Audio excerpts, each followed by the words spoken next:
Surprise attack! You encounter an Elboim Mimic. And this is a D&D story that happened about 10 years ago when I was just a little newbie dungeon master. I started just getting money for that. Immediately when I entered the class, I could pinpoint a few problems. I'm gonna call him Naruto-kid. This kid had an assortment of D&D books on his table, like every book imaginable lying here. And then were all kind of D&D dice, and very quickly, while reading the names, I figure out something. I was not only a new dungeon master for them, but I was also replacing a legendary dungeon master, someone that they really loved.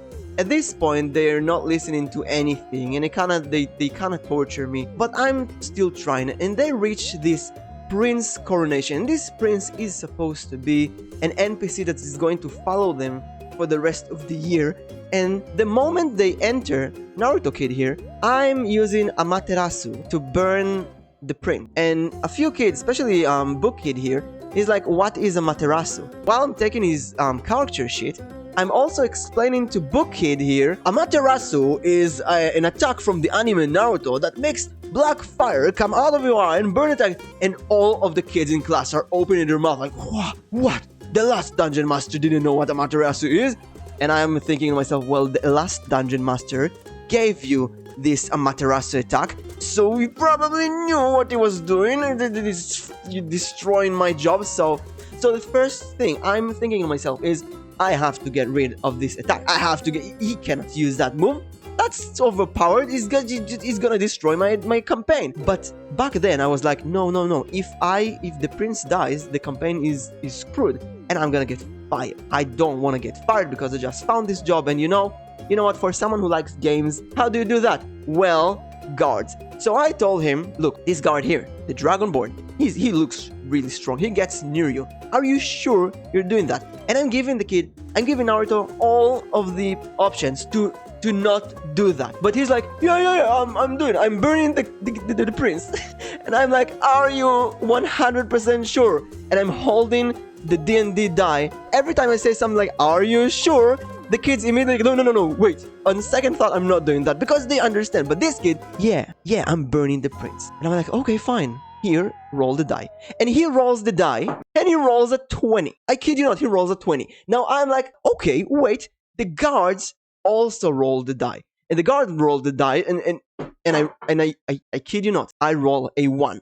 So I'm standing there. I cannot let him burn the prince. So I'm saying the following thing. Listen, the guard comes to you, right? He puts one hand on your head, and with the other hand, he rips your eye out. Your eye's crushed on the floor. He steps on it. He destroys. Then he picks up the eye.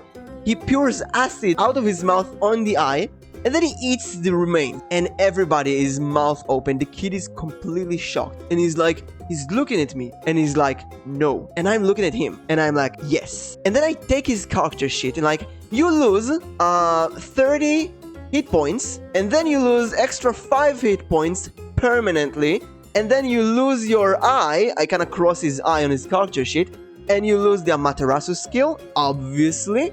And then the guard is telling you, if you cause any more problems, I'll do that to the rest of you. Now, at this moment, everybody is stunned, but Book Kid, you remember Book Kid?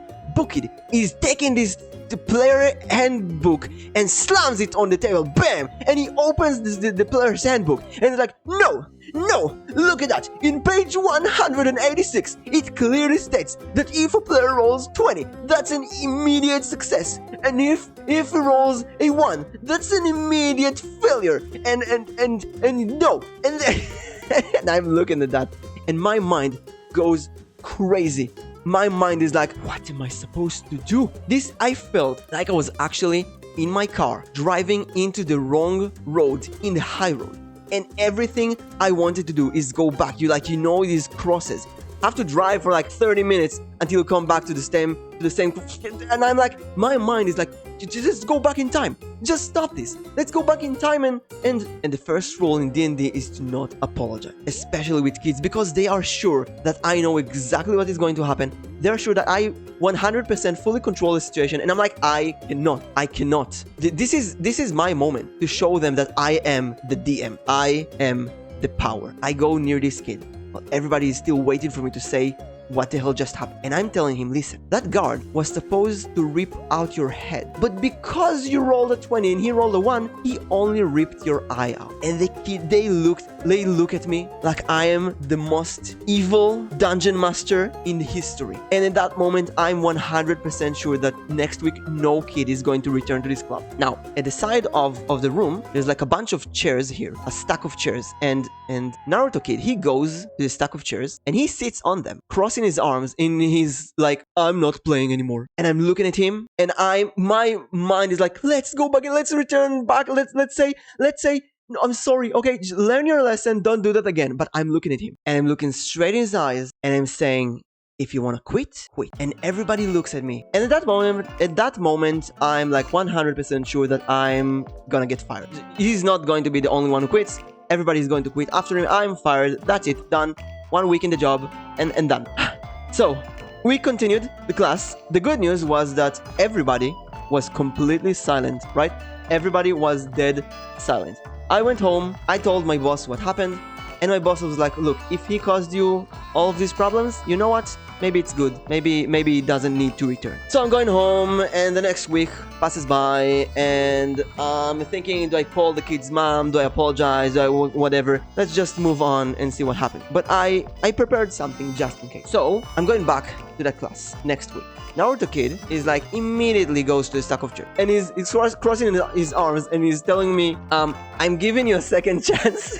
If you give me my eye back and the Amaterasu, I'm gonna forgive you. I kid you not. I'm standing here, and I'm looking at him, and I'm doing my angry face, and I'm telling him no. and then I'm looking at him again. He's speechless. Like, if you behave, we'll see. And now everybody gives me the utmost respect. So we continue with the adventure, and there's the prince, there's the coronation. At the end of this day comes to you, right? The high priest of the kingdom is going to the group, and then he looks at you and he say, I want to apologize. I saw that you had some problems with the guard. Because you are going to keep the prince for these years, then we've prepared some a compensation for your lost eye. And he's like, yeah, okay. And then a group of holy priests come in and they hold a sacred golden box. And I prepared this just for fun. I didn't think I would actually go through this, but what the hell. They open the box, and inside the box, a mysterious purple eye, magical eye like you've never seen before. And Naruto-kid is like, oh my god. And I'm telling everyone, Amaterasu is nothing compared to this. That is the holy eye of the holy grandmother of the prince. We're willing to give you this eye in return, but it's not gonna be easy. It's going to be a very complicated surgery, very complicated procedure. It's like, yes, I'll do it. The priests are gathering around this like bed, and on this bed there's Naruto-kid. He's lying there, and the priest used magic to put him unconscious, and they open his eye socket and clean it, and then they take the holy eye of the grandmother and they put it in, and all of his friends are there, and it's like 12 hours of surgery. And then after 12 hours, Naruto-kid is standing up, and I'm telling him, okay, blink 3 times. And he's blinking 3 times, and out of his eye, a huge laser is fired, splag, exploding everything, destroying the target completely. And he and all the other kids are like, oh my god, he shot a laser, and he's so happy. And I'm like, first of all, he goes back to his place. He's like, I'm gonna sit here, I'm playing this game. and I'm taking his character sheet and I'm writing down laser eye, and he's like, oh my god, and I'm writing this down, like, 4d6 damage, d6 damage to self. So it's like he hurts himself when he's doing that, which is a good cost compared to what before. So first of all, it's not an indistinguishable fire or whatever, just laser that deals damage, and then it deals damage to himself. So he has to think when to use it, and he's very happy. But here's the thing, here's the catch. First thing he does, He's telling me I'm shooting laser at the prince. But I prepared for that as well. So I'm like, you can't. The moment you want to aim at the prince, the ghost of the holy grandmother, the royal grandmother, comes out and holds you and say, no, you must protect my grandson. And for the rest of the year, he's cursed by the stupid eye. He's cursed to guard the royal prince. He loved the idea so much that he went, first of all, he went to the holy priest and was like, what did you do to me? That is the cost of the holy, this is the strongest weapon of the kingdom. You're the only one. He's like, okay, fine. We can remove the eye. No. I'll protect the prince. For the rest of the year, he's like protecting the prince. But more than that, whenever he wanted to shoot laser, I'm like, oh, you have to blink 3 times. And he's like, I'm not blinking. And I'm like, so no laser. He's like, fine. He gets up. He goes near me. He's looking at me. And he blinks 3 times. And I'm like, the moment you do that, laser fire from your face, from your armpits, from your butt, from your nostrils, ears, your entire body becomes a light show. And everybody's ducking and hiding. It was such a crazy year, really. It was so much fun. Now, here's the lesson that I learned from that. First rule: no matter what you do, no matter what you say, do not go back on your word. Okay, you said something, do it. Second rule was have fun, right? Have fun with the players. Third rule: keep your posture. Always make them feel like you know everything and everything is intended. But I think that the most important rule is reward good behavior. When he kept silent and didn't disturb the session, I wanted to give him a reward. I rewarded him with a cool effect that's been fun to use, but wasn't as overpowered as a Materasu. In return, I got the best D&D player that year. He was such a good player. He became a D&D assistant later in our company, and he went and kept going to the club for like 3 more years or something. It affected his friends, all of them, the noisy one, the scream one, and the book boy, and all of them became such good players. So to sum up, have fun in D&D and make sure that your players are having fun. But remember, to be a bit evil, a bit cruel, a cruel with a smirk. That's what they like.